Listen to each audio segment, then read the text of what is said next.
The inaugural summit among ASEAN, Gulf countries and China is set to take place. The ASEAN-GCC-China Summit is scheduled for Tuesday, May the 27th in Kuala Lumpur, the capital of Malaysia, on the sidelines of the 46th ASEAN Summit under the theme Inclusivity and Sustainability.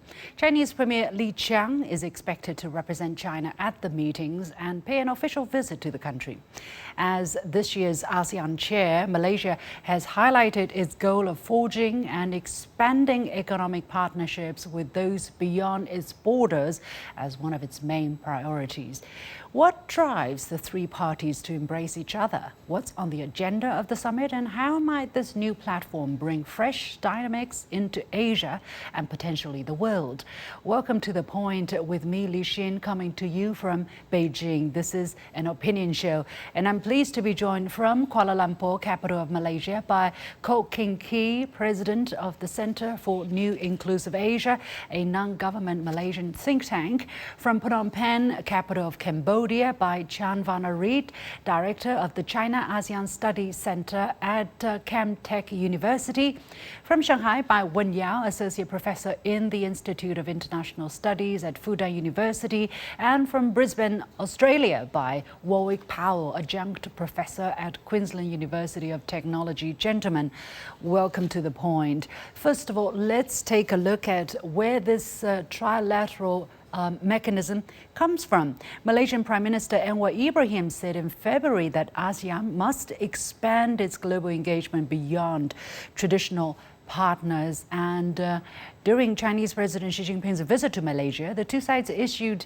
a joint statement on building a high-level strategic China-Malaysia community with a shared future. And it says China appreciated Malaysia's initiatives such as ASEAN-China Gulf Cooperation Council Cooperation Summit, which embody open regionalism that is conducive to international, regional, economic and financial stability and coordinated development among different regions in Asia. Let me go to Mr. Kok King Kee first.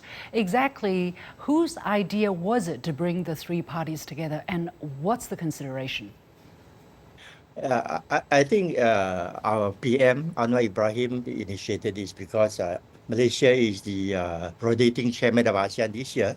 So it's a right opportunity. It is cost and time saving. And our PM has been very active in the Muslim world. He's since young. So I think it's a good time to engage the three parties together in the capital of Malaysia, Kuala Lumpur this time. Yeah. Mr. Chan Vanareet, how are regional countries such as Cambodia looking at this initiative, and what potentially could Cambodia, for instance, or other regional countries gain from such practice? Cambodia, as well as other Southeast Asian countries, are very supportive of open regionalism, inclusive regionalism, with the vision of promoting global ASEAN. So global ASEAN means that we need to outreach to other countries beyond our region. And in this case, it's a Gulf Cooperation Council, which is will be a new mechanism in the global ASEAN framework, with the hope that we can push forward this extended regional integration. Because now we are living in a very disruptive world. Our export have been constrained due to the U.S. Unilateral tariff war. So we need to find a way out, and the best way, a viable way for us to work together, so that we can create our own regional economic hub. Trade, investment flow can be promoted. Professor Powell, from your perspective, observing from Australia, what are the three countries or three groups trying to do together? What are they trying to achieve, and why it is necessary and timely? Is it? Look, I think in many ways what they're trying to achieve is a continuation of the strategic orientation of all three parties over the course of the last many decades, and that is to build stronger bridges and more bridges between their respective regions and other parts of the world. we already have deep relationships between China and ASEAN, so much so that ASEAN is China's largest trading partner and has been so for quite a number of years. Of course, China and the Gulf states have been deepening their own relationships over the past few years, not only in terms of energy trade, but also in terms of China's exports of high technologies to support the transformations of the Gulf states' economic systems to be more focused on green energy and data systems and those sorts of things. And of course, we've also seen Gulf states and ASEAN develop and extend their relationships. And it's a natural extension of these existing bilateral relationships to bring it all together.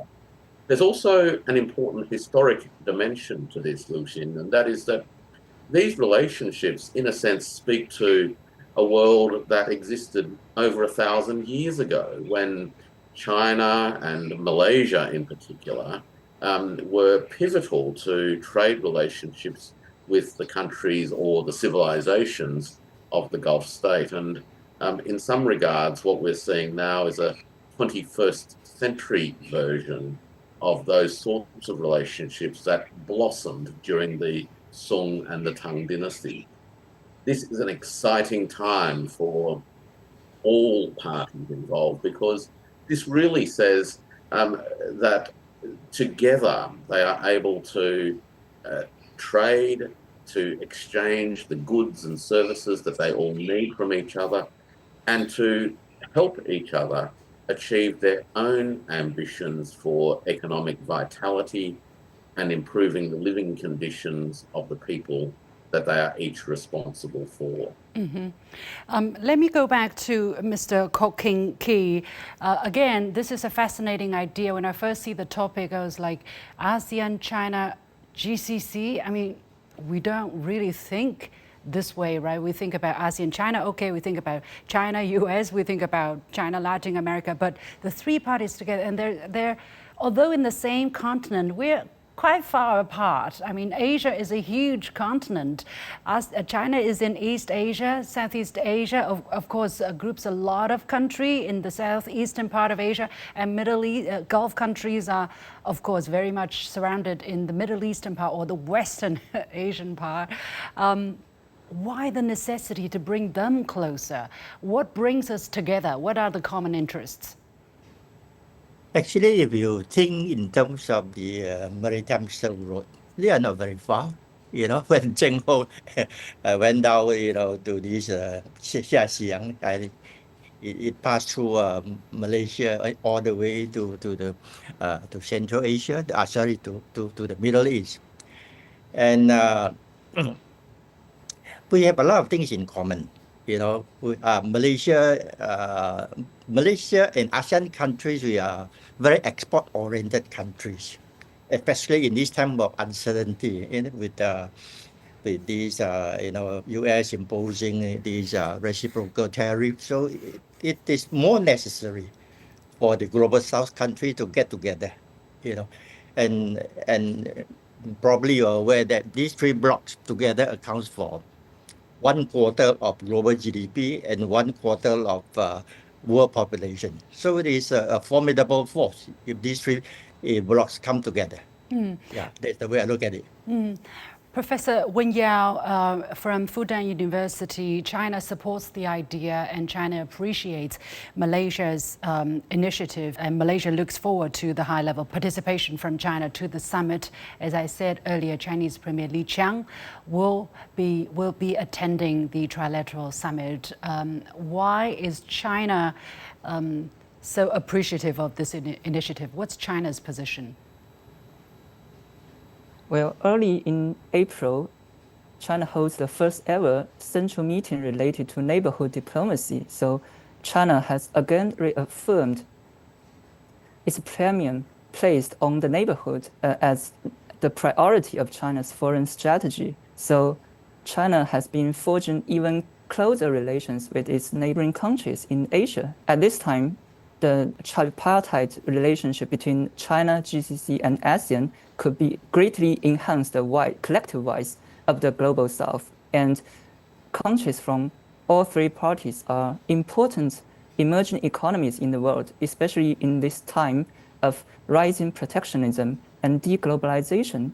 This would actually send the positive energy and certainty and stability to the international community that there are still important countries out there in Asia who cares about openness, inclusiveness, and free trade. So that is the main political signal I think all three parties seek to show to the world.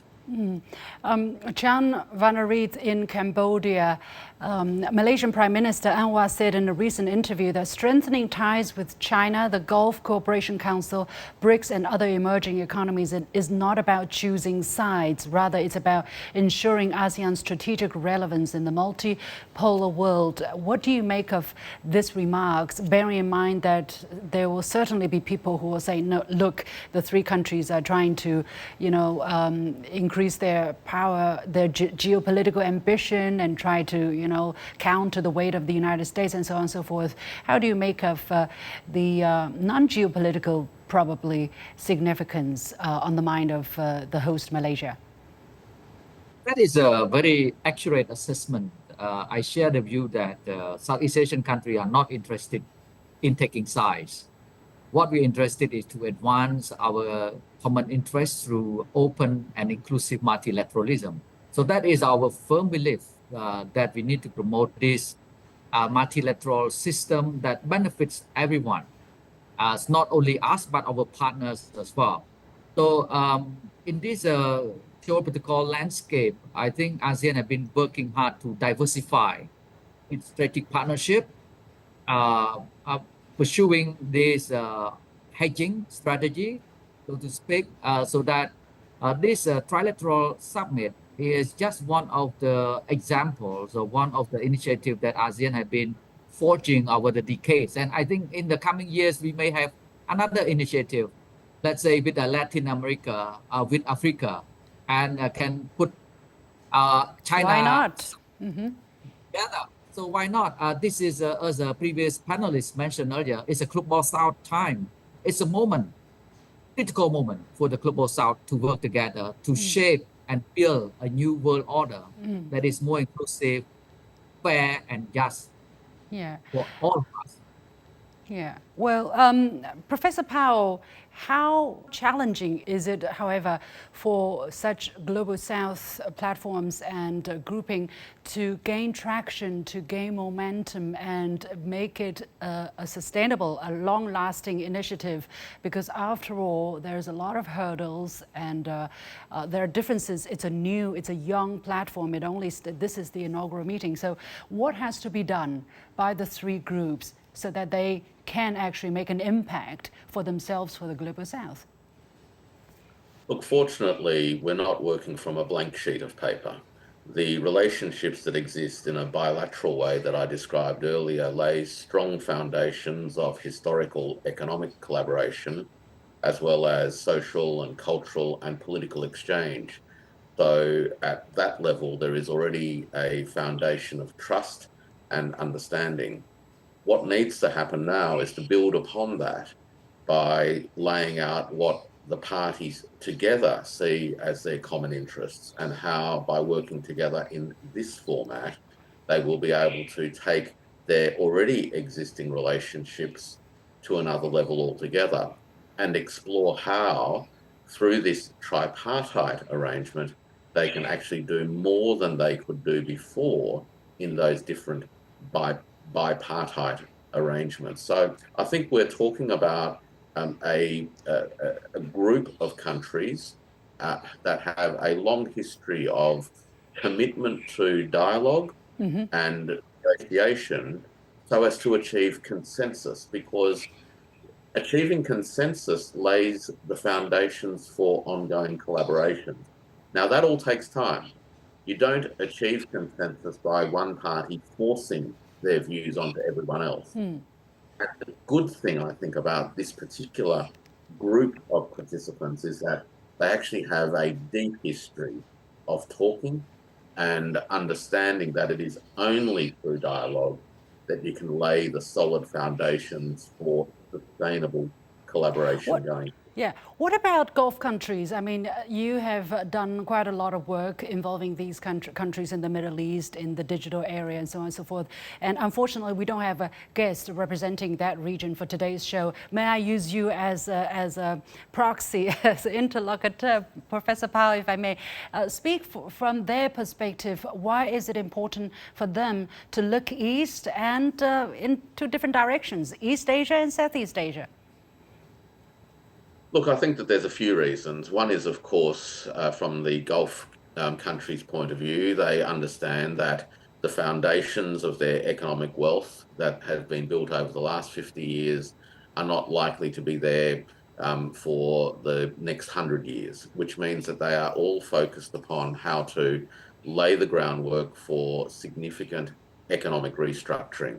And that means transitioning from what has been an oil and petrodollar dominated economic model into a post-petrodollar economic model.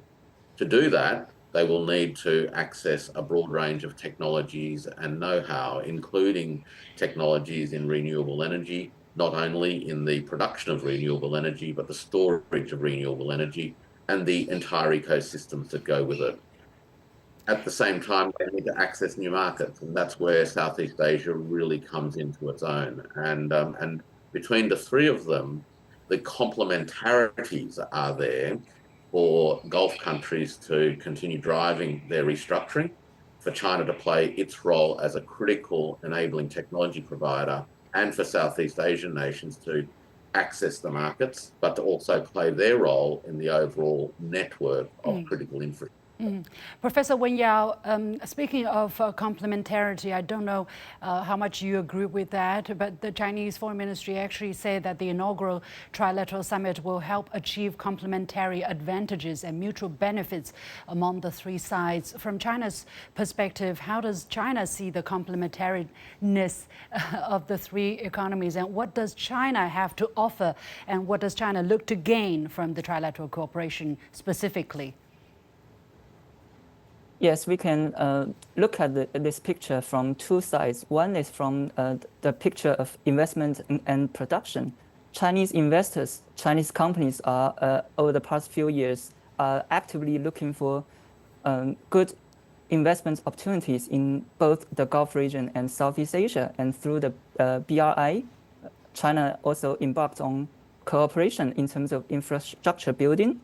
And that is where the needs really complement each other, and China also is willing to and ready to share its technical know-how regarding economic diversification and economic modernization, which also I think Gulf countries and Southeast Asian countries are interested. And also from a consumer perspective, actually all three parties, China, ASEAN countries, GCC countries, are very, very big consumer markets. So there is the potential for a giant internal circulation of economic activities between the three parties. So that would actually lead to a very healthy production, investments, and consumption circle between the three parties. Mr. Koking Kee, of course, this is the inaugural summit. A lot of, pageantry, optics will be there. But how soon is this going to lead to practical cooperation? How soon are we going to see concrete projects being rolled out under this umbrella? People talk about clean energy, digital economy. What are you looking at?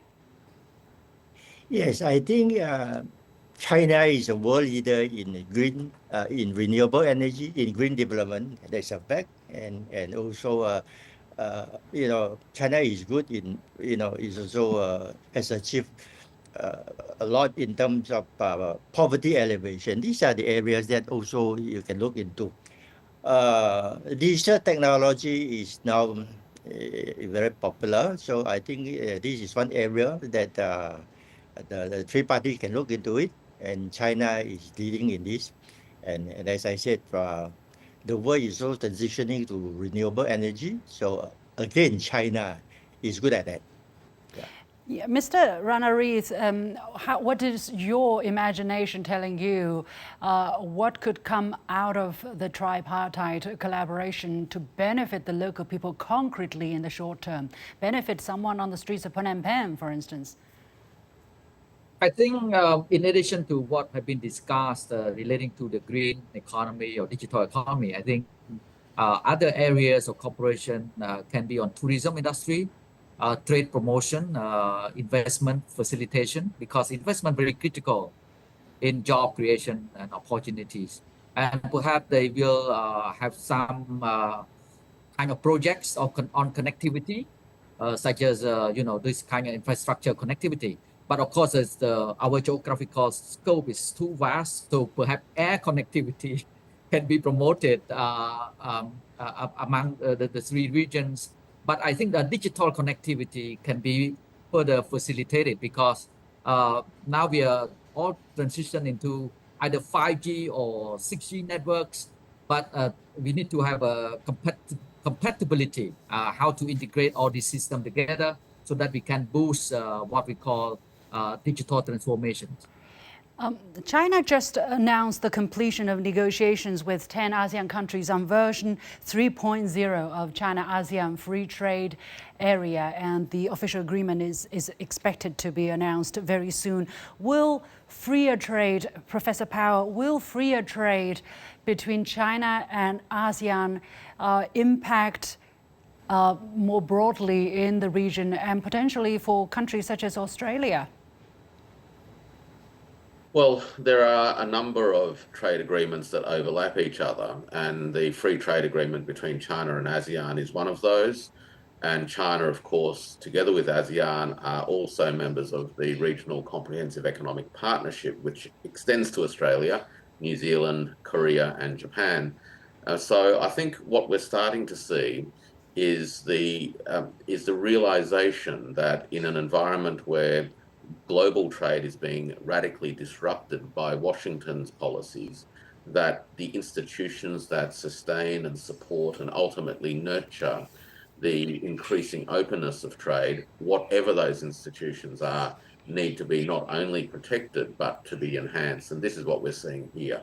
I think it will lead to further boosts in trade between China and ASEAN countries. And of course, it sends a very strong signal that these markets and these countries are committed to the long-term centrality of trade openness as part of their own international orientations. So I'm looking forward to how this particular deal, upgrade of the agreement, will benefit the participants, number one, but importantly, also show the way for others as to how they can fashion the next chapter of what I often call globalization with multipolar characteristics. Professor Pao, I'm going to stay with you here. And for a moment, it seems there is nothing the rest of the world can do but through moral weight, but through condemnation, because after all, the United States is still the most powerful country when it comes to sanctions. It does have a very strong chilling effect.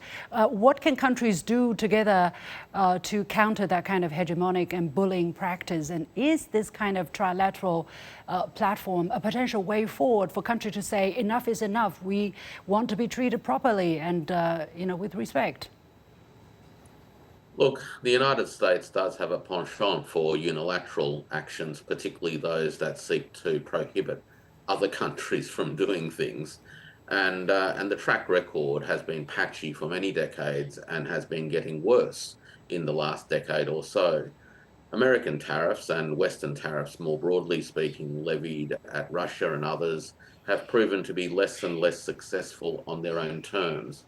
And that's because countries are realizing that there are ways in which they can collaborate with each other to find new pathways of economic value flows that ultimately enable them to pursue their economic development and social development, regardless of the sanctions.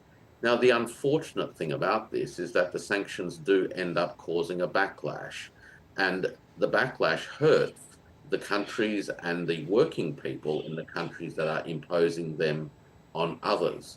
So hopefully in time, the realization will come from the body politic in the United States that this practice, this habit of running around the world trying to punish and prohibit others from doing things not only doesn't work, but it actually causes self-harm. And these arrangements, such as the format coming up at this trilateral meeting, are part and parcel of how nations around the world are preparing themselves to mitigate against the future risks of American unilateral and capricious action. Professor Wen Yao, finally, what does China look to achieve from the official visit, of course, by the Chinese Premier, the participation in the ASEAN Summit and in the ASEAN-GCC Summit this coming week?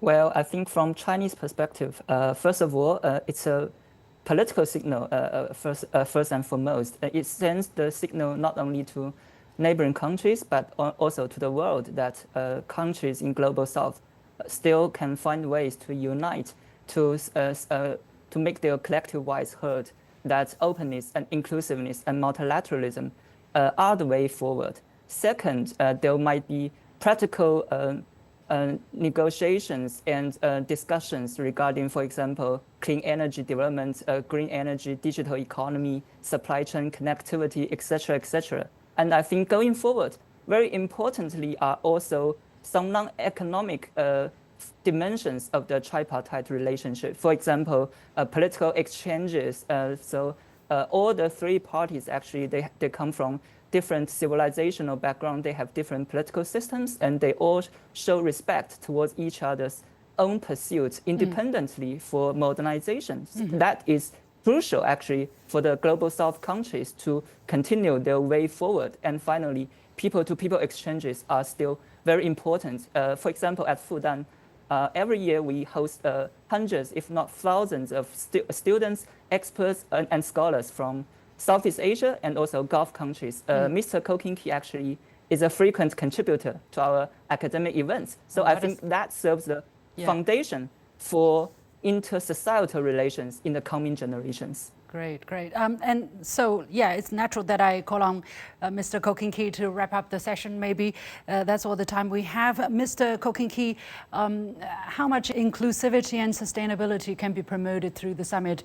Yes, I think the theme for ASEAN's chairmanship is inclusivity and sustainability. So I think rightfully, this is the right time, right theme for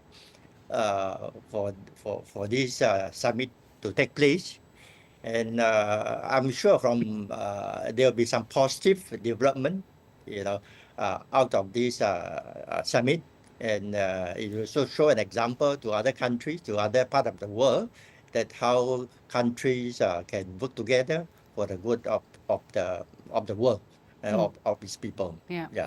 What a contrast we're seeing in today's world at this moment, without naming names. Many thanks to my guest, Ko King-Ki, President of the Center for New Inclusive Asia, non-government Malaysian think tank, Chan Vannery, Director of the China ASEAN Studies Center at Cam Tech University, Wen Yao, Associate Professor in the Institute of International Studies at Fudan University, and Warwick Powell, Adjunct Professor at Queensland University of Technology in Australia. Thank you, gentlemen, so much for sharing with us your insights. And that brings us to the end of this edition of The Point, with me, Liu Xin, coming to you from Beijing on behalf of the whole team. Thank you for watching. As usual, you can follow me on Facebook and X using the handle Liu Xin in Beijing. You've got the point.